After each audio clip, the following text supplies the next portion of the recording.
Assalamualaikum warahmatullahi wabarakatuh. Alhamdulillah wassalatu wassalamu ala rasulillah Sayyidina Muhammad ibn Abdillah wa ala alihi wa sahbihi wa mawalah. La hawla wa la quwata illa billah. Rabbi shrah li sadri wa yassir li amri wahlul 'uqdatam min lisani yafqahu qawli, amma ba'd. Kawan-kawan yang dimuliakan Allah Subhanahu wa taala, di sini saya akan membahas tentang puasa. Kenapa saya bahas tentang puasa? Karena sebentar lagi kita akan memasuki bulan suci Ramadan. Kita inginkan puasa kita ini sesuai apa yang diinginkan Rasulullah, sesuai apa yang diinginkan Allah Subhanahu wa taala. Jangan sampai kita puasa ini sia-sia. Karena kata Rasulullah, kam min shaimin laisa lahu min siyamihi illa al-ju' wal atas. Kata Rasulullah, berapa banyak orang yang berpuasa, melainkan dia hanya menahan haus dan laparnya saja. Ini yang kita khawatirkan. Jangan sampai puasa kita sia-sia, puasa kita ditolak, puasa kita tidak diterima Allah Subhanahu wa taala. Oke, di sini saya akan bahas tentang puasa. Yang pertama, pengertian. Sebelum saya bahas, ini saya ambil daripada kitab ringkasan fikih ibadah mazhab Syafi'i karangan Al-Habib Muhammad Amri Azamat Khan. Ya. Beliau ini sudah membuat fikih karangan Syafi'i khususnya. Beliau ringkas dari kitab Safinatun Najah, kitab Takrib, dan kitab-kitab fikih yang lainnya. Khususnya fikih mazhab Asy-Syafi'i, Al-Imam Asy-Syafi'i. Baik, bismillahirrahmanirrahim. Yang pertama, saya akan membahas tentang pengertian puasa. Puasa menurut bahasa ialah menahan. Menurut istilah, menahan diri dari segala hal yang membatalkannya, sejak terbit fajar hingga terbenamnya matahari, dengan niat tertentu. Jadi makna daripada puasa secara bahasa ialah menahan dari haus dan lapar, menahan daripada kita tidak berbuat hal-hal yang tidak diinginkan Allah, seperti ghibah, sumpah palsu, namimah, dan lain-lain. Tidak hanya menahan haus dan lapar, ingat, tapi juga kita menahan hal-hal yang membatalkan pahala puasa. Ini harus kita pahami. Sedangkan menurut istilah, menahan diri dari segala hal yang membatalkan dari terbit fajar hingga terbenam matahari. Maknanya, kalau kita sudah bisa menahan terbit fajar ini, batasannya sampai kapan? Azan subuh. Ya. Terbenam matahari batasannya sampai azan maghrib. Nah, sudah ditahan. Nah, insya Allah puasa kita sah apabila memenuhi syarat dan rukun puasa dan hal-hal yang membatalkan puasa dengan niat tertentu. Nah, maka niatnya ini, kalau kita niat puasa Ramadan, ya puasa Ramadan fardu. Tapi kalau niatnya puasa sunat, ya puasa sunat. Tapi kalau niatnya puasa nazar, ya puasa nazar. Tergantung niat. Innamal a'malu binniyat. Segala amal perbuatan itu tergantung daripada niatnya. Yang kedua, saya akan membahas tentang rukun puasa. Rukun puasa yang pertama niat, dan yang kedua meninggalkan segala hal yang membatalkan puasa. Yang pertama niat. Niat ini banyak maknanya. Ya, kurang lebih ada 3 makna. Yang pertama, niat puasa dilakukan dalam hati pada setiap harinya. Ingat, dalam hati pada setiap harinya. Maknanya kalau kita puasa Ramadan, ya, 30 hari. Nah, ini niatnya berarti per hari, dari hari pertama sampai dengan hari ke-30. Gimana kalau lupa? Misalnya kan banyak kita suka lupa nih di pertengahan atau di akhir, nggak niat. Nah, maka ulama Syafi'i menganjurkan di awal hari pertama kita puasa itu niatnya 1 bulan penuh. Nah, nawaitu Ramadan, nawaitu shaumi Ramadan syahrun. Nah, saya niat puasa Ramadan 1 bulan penuh. Nah, ini ada qaul yang mengatakan boleh untuk kita menjaga daripada kita lupa niat. Nah, khawatir kita lupa, kita niat hari pertama ini 30 hari, tapi hari kedua ketiganya tetap niat-niat lagi. Ini yang hari pertama hanya menjaga supaya kita khawatir lupa di pertengahan ataupun di akhir. Lanjut, lafaz niatnya ialah hanya 3 syarat. Yang pertama, saya, niat, dan waktu. Saya, niat, dan waktu. Maknanya kalau hanya 3 ini sudah terpenuhi, maka sah hukumnya. Contoh, saya niat puasa Ramadan. Nah, ada sayanya, ada niatnya, ada waktunya. Saya niat puasa sunnah Senin Kamis. Ini sudah sah, walaupun tidak ditambah, tapi nanti ada pengertian lainnya. Contohnya, nawaitu shauma Ramadan. Saya niat puasa Ramadan. Nawaitu shauma Itsnain. Saya niat puasa Senin. Nawaitu shauma Muharram. Saya niat puasa Muharram. Itu boleh. Dan ingat, kita niat jangan hanya rukunnya saja, tapi kita inginkan mendapatkan sunnah apa yang sudah dikasih dianjurkan oleh Rasulullah SAW. Jadi niat juga sunnah keseluruhan. Maknanya tidak hanya saya niat puasa Ramadan, ya, saya niat puasa Ramadan, maaf ya, tapi ada keseluruhan. Saya niat puasa Ramadan esok hari fardo karena Allah Ta'ala. Ini lebih sunnah. Jangan sampai kita hanya mengandalkan yang wajibnya saja. Ibarat makan, kita pakai nasi doang kurang sedap, kurang nikmat. Tapi kalau ada lauk, itu sunnah. Nah, itu nikmat. Makna yang kedua, untuk puasa wajib, waktu niat antara terbenam matahari hingga sebelum terbit fajar. Terbenam matahari ini kapan? Waktunya itu ketika azan maghrib sampai dengan azan subuh. Ini puasa wajib, ingat ya. Jadi maknanya kalau kita Allahu Akbar maghrib, kita niat baca doa buka, langsung niat puasa Ramadan, boleh tidak? Boleh. Karena waktunya dari terbenamnya matahari hingga terbit fajar, waktu subuh. Jangan sampai kita lupa dalam melafazkan niat, karena niat adalah salah satu rukun puasa yang harus kita kerjakan ketika berpuasa. Hati-hati. Jadi maknanya kalau ada orang bilang imsak ini nggak boleh makan atau minum, nggak boleh niat, ini salah betul. Hati-hati. Imsak itu hanya peringatan bentar lagi ingin memasuki waktu subuh. Kalau sahabat terdahulu itu sebelum subuh baca 100 ayat.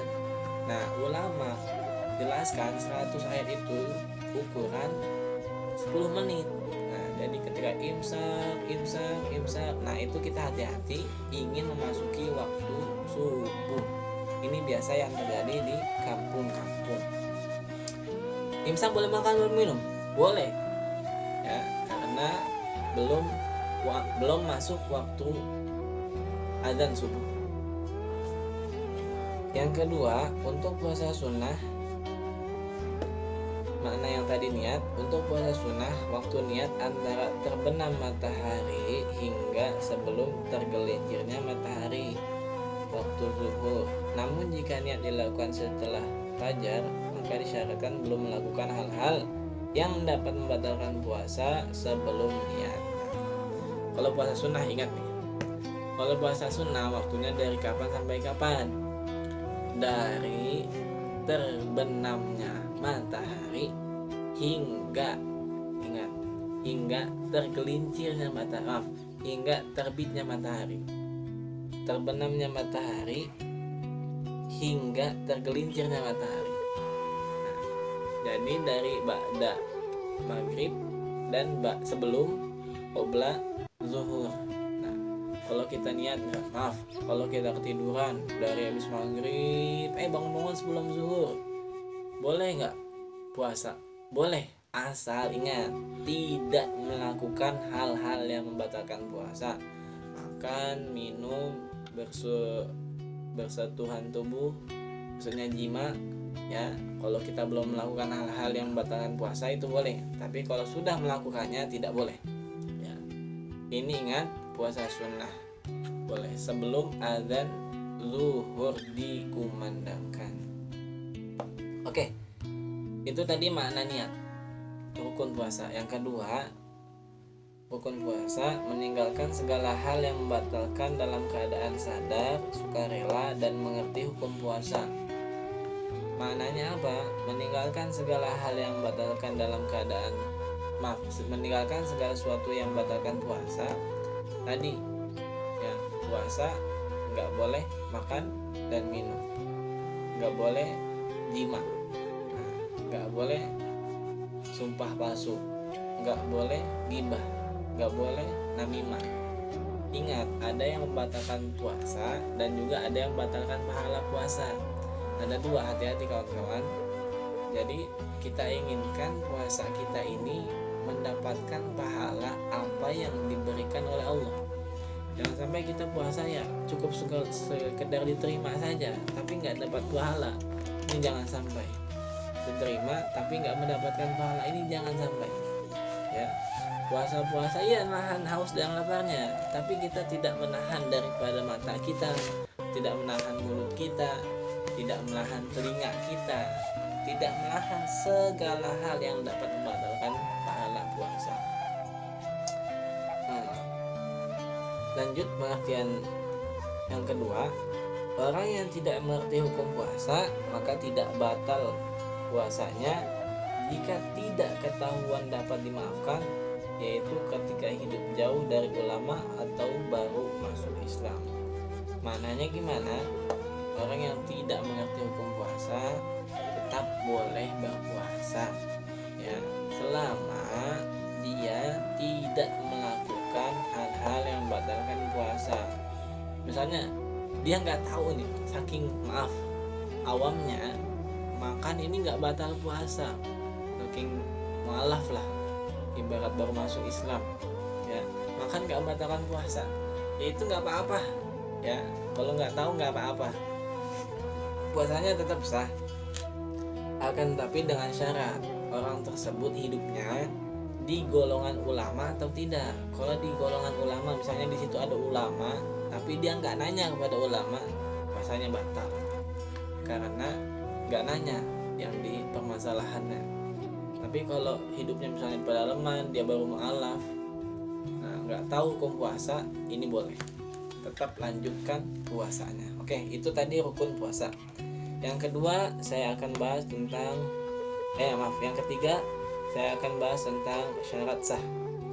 Syarat sah ini Islam, berakal, suci dari haid dan nifas, mengetahui bahwa hari ia akan puasa bukan termasuk hari yang diharamkan puasa.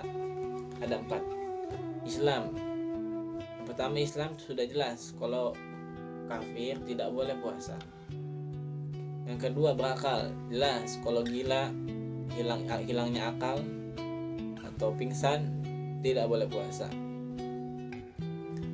Yang ketiga, suci dari haid dan nifas. Suci dari haid dan nifas sudah jelas, nggak boleh puasa. Karena kenapa?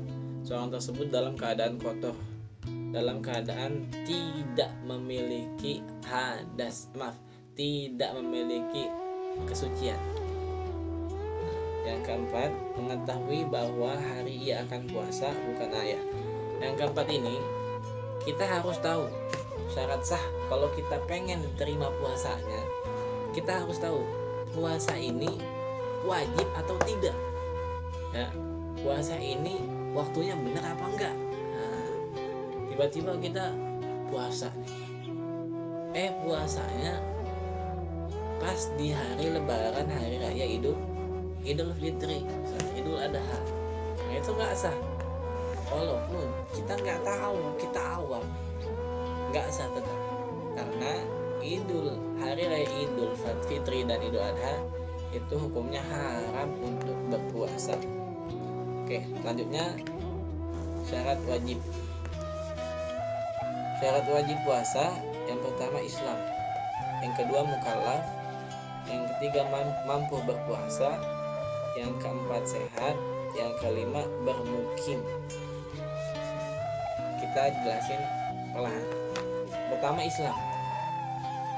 Setelah jelas orang kafir tidak dituntut untuk berpuasa di dunia.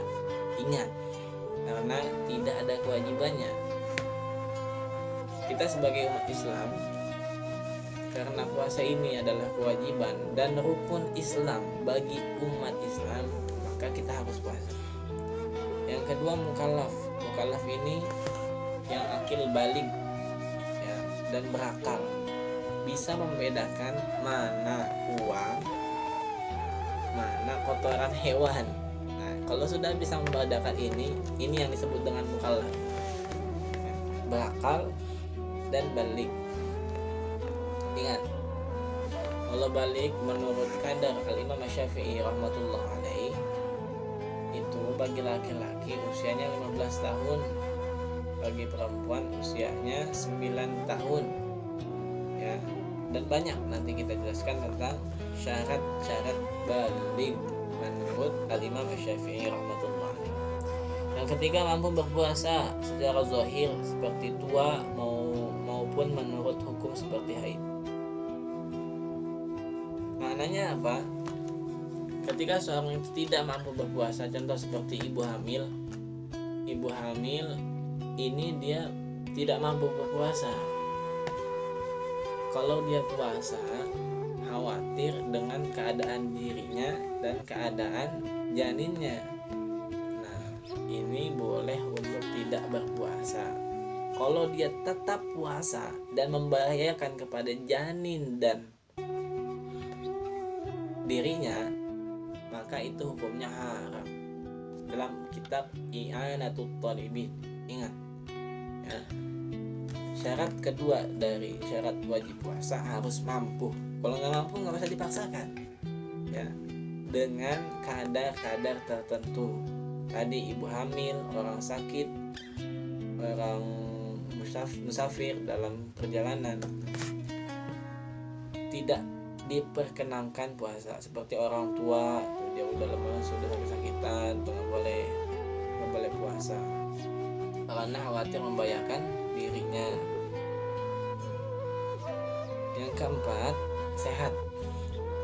Jelas saya katakan orang sakit, kalau dia sakit meneruskan puasanya terus membahayakan dirinya, itu hukumnya haram puasanya karena tidak dalam keadaan sehat, membahayakan dirinya.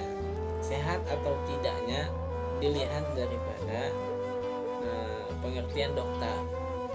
Kalau kita dokter misalnya, oh ini kalau puasa begini akan membahayakan, maka kita nggak boleh puasa. Kalau kita tetap puasa hukumnya apa? Yang kelima, bermukim. Bermukim ini maknanya apa? Perjalanan yang tidak wajib puasa adalah yang jaraknya jauh. Seperti musafir ialah 82 km. Ingat, perjalanan ini bukan hanya perjalanan biasa. Yang pertama, bukan maksiat. Yang kedua, telah keluar dari batasan kota. Yang ketiga, tempat tinggalnya sebelum subuh. Nah, ya. Yang keempat, berpuasa saat melakukan perjalanan lebih utama daripada berbuka. Hal ini jika tidak membebani. Ingat, orang yang dalam perjalanan 82 km tidak wajib puasa ya. Kenapa tidak wajib? ini adalah rukhsah, keringanan yang Allah Subhanahu wa taala berikan kepada musafir. Tadi syarat-syaratnya bukan maksiat, keluar batasan kota, misalnya kita berangkat dari Cibinong sudah sampai ke Citarap, nah itu boleh buka puasa ya, karena sudah keluar dari batasan kota. Nah, dan lain-lain. Oke, itu adalah syarat wajib. Perbedaan antara syarat sah, syarat wajib dan rukun ialah kalau syarat sah, dia sah puasa ketika ingin melaksanakan puasa. Ingat ya, dia sah puasa ketika ingin melaksanakan puasa, bukan pas waktu puasanya. Islam berakal suci mengetahui bahwa iya. Nah, ini harus sebelum-sebelumnya kita ketahui syarat sahnya. Kalau syarat wajib, syarat yang harus ada ketika puasa. Ya, kalau nggak ada ketika puasa, ini nggak wajib puasa. Kemudian rukun. Rukun ini hal-hal yang harus dikerjakan ketika puasa. Hal-hal yang harus dilakukan ketika puasa. Kalau semua rukun ini nggak ada dalam puasa, maka puasanya tidak sah ataupun batal. Maka hukum puasa Ramadan wajib, hukum puasa ada wajib, ada sunnah, ada mubah, makruh, ada haram. Puasa wajib ialah puasa Ramadan, puasa nazar dan lain-lain. Puasa sunnah Senin Kamis, Muharram, Arafah dan lain-lain. Puasa makruh ialah puasa yang dibebani, atau juga puasa yang dilakukan pada hari Jumat saja, tidak ada barengan, tidak ada kawannya, misalnya Jumat atau Sabtu. Puasa haram ialah puasa hari raya Idul Fitri dan Idul Adha yang diharamkan. Oke, terakhir saya akan bahas tentang hal-hal yang membatalkan puasa. Ada 8. Yang pertama murtad, yang kedua haid, yang ketiga gila, yang keempat pingsan, yang kelima jima, yang keenam sampainya zat cair pada rongga perut, yang ketujuh keluarnya air mani, yang kedelapan sengaja muntah. Jadi maknanya kalau yang 8-nya ini ada atau salah satunya ada, ketika kita puasa hukumnya batal, murtad. Kita pagi-pagi puasa, kemudian zuhur diajakin sama orang Kristen untuk keluar dari ajaran Islam. Ketika itu kita mau, tiba-tiba pas asar kita masuk lagi ke Islam. Nah, ini nggak boleh. Hukumnya haram dan batal puasanya. Yang kedua haid, nifas dan melahirkan atau yang disebut dengan wiladah. Ya, haid tidak boleh dalam keadaan najis, sama nifas juga, atau wiladah melahirkan. Yang ketiga gila. Ya, gila ini walaupun dia gilanya sesaat, misalnya pagi-pagi puasa, sebelum zuhur dia gila, setelah zuhur dia sadar lagi. Nah, walaupun saat batal. Gimana wajib kodok? Ya wajib kodok lah jelas. Yang keempat pingsan atau mabuk sepanjang waktu puasa. Sama tadi, pingsan ini hilangnya akal, hilangnya kesadaran.